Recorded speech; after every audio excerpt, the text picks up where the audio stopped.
Good day, everyone. Welcome. My name is Loreto Atamosa, your instructor for UM2 with the description, Philosophy. For today's video discussion, we will talk about essence versus existence. This video discussion introduces the concept of God in philosophical perspectives of Aquinas and Anselm versus existentialism. It will provide compelling arguments of the idea of a divine deity together with inseparable ideologies of good and evil and opposing philosophy of existentialism and personhood. And at the end of the discussion, you're expected to identify what is religion and the idea of God, to differentiate Anselm and Aquinas' arguments, to synthesize the definition of God and evil with the principles presented, to comprehend what personal identity means in a philosophical standpoint, to scrutinize the difference between personal identity and personhood, together with to examine the uniqueness of existentialism compared to the existing philosophical concepts. And with that, this lesson is divided into 5 video discussions, namely, Anselm and the argument of God, Aquinas and cosmological arguments, what is God like and the problem of evil, existentialism, and lastly, personal identity and personhood. And for today's video discussion, we will talk about the first part of this lesson, which is Anselm and the argument of God. And at the end of this discussion, everyone is expected to identify what is religion and the idea of God, and to comprehend Anselm's argument about God. Let's start! So the lesson is about Introduction to Philosophy of Religion and God. It will talk about Anselm's premise and argument to the existence of God, and it also talks about the weakness of contradiction of his argument. And so, let's get to know first Saint Anselm. He is best known for the celebrated ontological argument for the existence of God. Ontological arguments are arguments for the conclusion that God exists, from the premise which are supposed to derive from some source other than the observation of the world, for example, from reason alone. So in other words, ontological arguments are arguments from what are typically alleged to be none but analytic, a priori and necessary premise to the conclusion that God exists. And here is a video presentation prepared to us by Crash Course. Here, let's watch this. Crash Course Philosophy is brought to you by Squarespace. Squarespace, share your passion with the world. It's about time we had a serious talk about religion. The philosophy of religion is often confused with theology, which makes sense because they both take God and religion as their subjects. But theology starts with assuming that God exists and then figures out what follows, where theology might try to solve philosophical problems that might arise from a belief in God. But one thing that's never on the table in theology is simply not believing in God. Atheism is not an option. That's what separates the philosophical study of religion from the theological. Philosophers take nothing as a given, and that includes religious belief.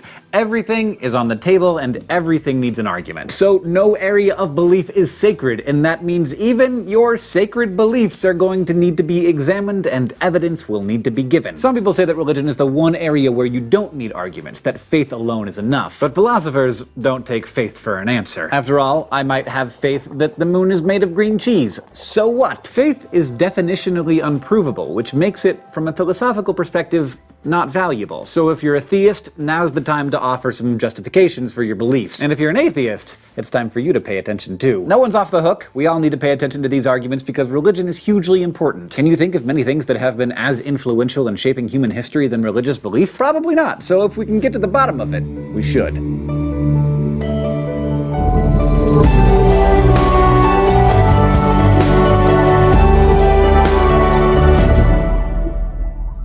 I'll get to God in a minute, but first I want to go over a few things that the philosophy of religion is not. It's not about believing whatever your parents taught you, because that doesn't prove anything about the truth of a religious belief. If how you were raised proved something about religious truth, then every religion, and therefore also no religion, would be true. So how you were raised can give you a reason that you hold a certain belief, but it says nothing whatsoever about its truth. Philosophy of religion is also not the study of the Bible, because you can't use what's written in a book to prove the truth of the book. you need outside evidence. There's also a whole area of scholarship devoted to understanding the Bible by considering the time and place in which it was written, and such study can be very helpful in understanding certain things about religion. But it doesn't help us here. Philosophy of religion is also not religious anthropology, or religious sociology, or psychological understanding of our reasons for religious belief. Those are all wonderful things that you can and should study, but they are not what we're studying here. What we are doing is considering whether we can offer arguments in support of belief in God's existence. And a long time ago there was a man who argued that God's existence is provable, 11th century French monk Anselm of Canterbury. He offered a deductive argument for the existence of God based on what he understood to be the nature of God's being, or the definition of God. Because the study of being is called ontology, his argument, and others like it, are called ontological arguments. Now,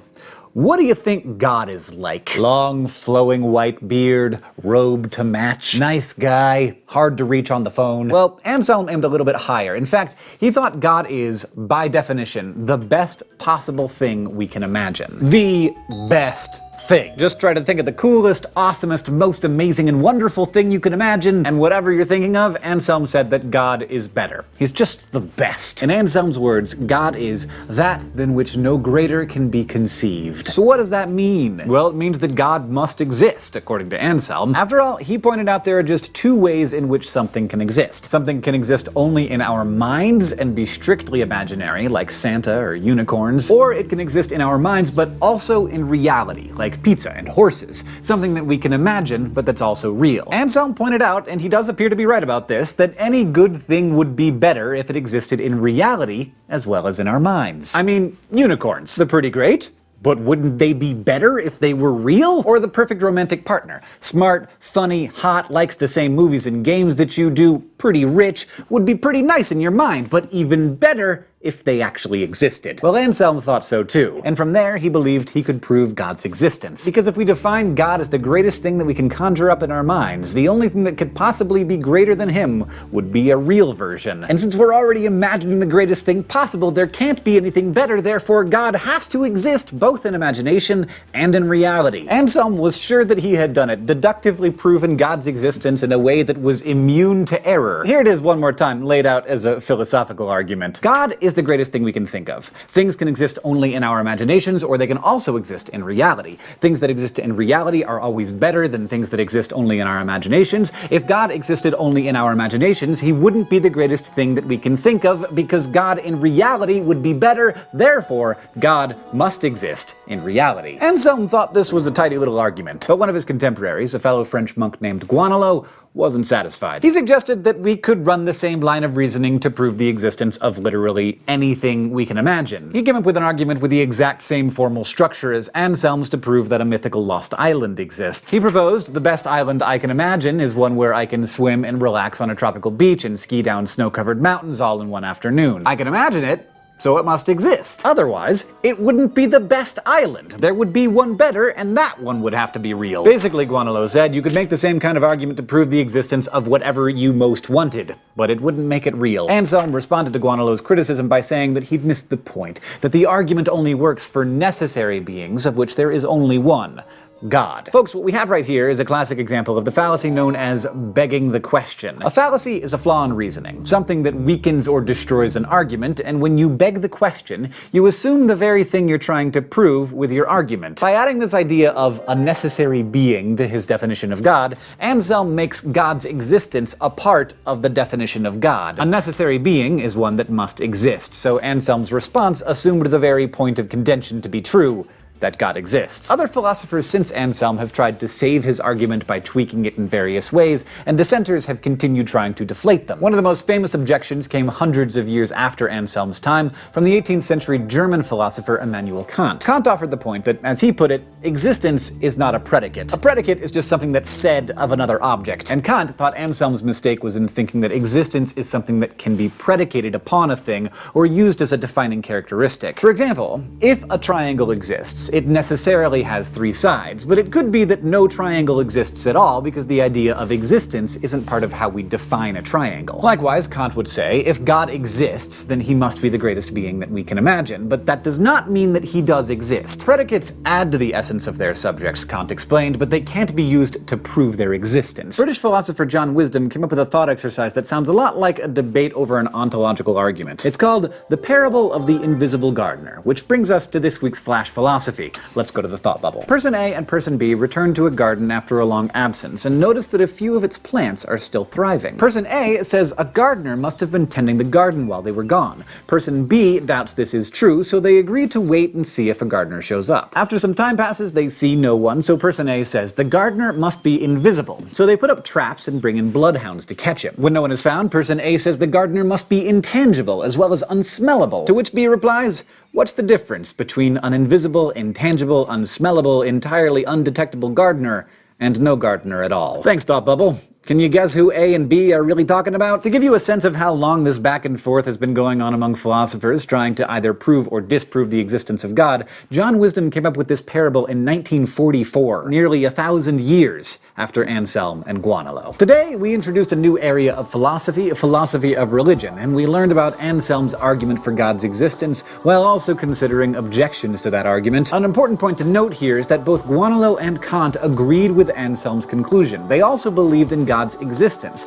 They just thought Anselm's argument didn't prove it. So remember, you can think an argument fails even if you accept the conclusion. When this happens, you should look for a better argument in favor of your conclusion. This is exactly what Thomas Aquinas did, and we'll consider him next time. This episode is brought to you by Squarespace. Squarespace helps to create websites, blogs, or online stores for you and your ideas. Websites look professionally designed regardless of skill level, no coding required. Try Squarespace at squarespace.com/crash course for a special offer. Crash Course Philosophy is produced in association with PBS Digital Studios. You can head over to their channel to check out some amazing shows like Shanks FX, It's Okay to Be Smart, and The Art Assignment. This episode of Crash Course was filmed in the Dr. Cheryl C. Kinney Crash Course studio with the help of all of these awesome people, and our equally fantastic graphics team is Thought Cafe.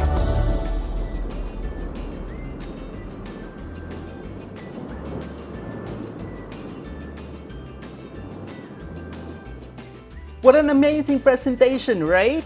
And so the first and best known ontological argument was proposed by Saint Anselm of Canterbury in the 11th century CE. Saint Anselm claims to derive the existence of God from the concept of being than which no greater can be conceived. Saint Anselm reasoned that if such a being fails to exist, then a greater being, namely a being than which no greater can be conceived, and which exists, can be conceived. This would be absurd. Nothing can be greater than a being than which no greater can be conceived. So being than which no greater can be conceived, example, God exists. According to Gaunelo of Marmotier, he invited his reader to conceive an island more excellent than any other island. He suggested that, according to Anselm's proof, this island must necessarily exist. An island that exists would be more excellent. Gaunelo's criticism does not implicitly demonstrate a flaw in Anselm's argument. Rather, it argues that if Anselm's argument is sound, so are many other arguments of the same logical form which cannot be accepted. He offered a further criticism of Anselm's ontological argument, suggesting that the notion of God cannot be conceived. As Anselm had asserted, he argued that many atheists would accept that God, by nature, cannot be fully comprehended. Therefore, if humans cannot fully conceive of God, the ontological argument cannot work. And according to Immanuel Kant, he questions the intelligibility of the concept of a necessary being. He considers example of necessary proportions, such as a triangle has 3 angles, and rejects the transfer of this logic to the existence of God. First, he argues that such necessary proportions are necessarily true only if such a being exists. So if a triangle exists, it must have 3 angles. The necessary proportion, he argues, does not make the existence of a triangle necessary. Therefore, he argues that if the proposition x exists is posited, it would follow that if x exists, it exists necessarily. This does not mean that x exists in reality. Second, he argues that Contradictions arise only when the subject and predicate are maintained, and therefore a judgment of non-existence cannot be contradiction as it denies the predicate. That's it for this part of this video discussion under essence versus existence. See you guys in my next video. Goodbye!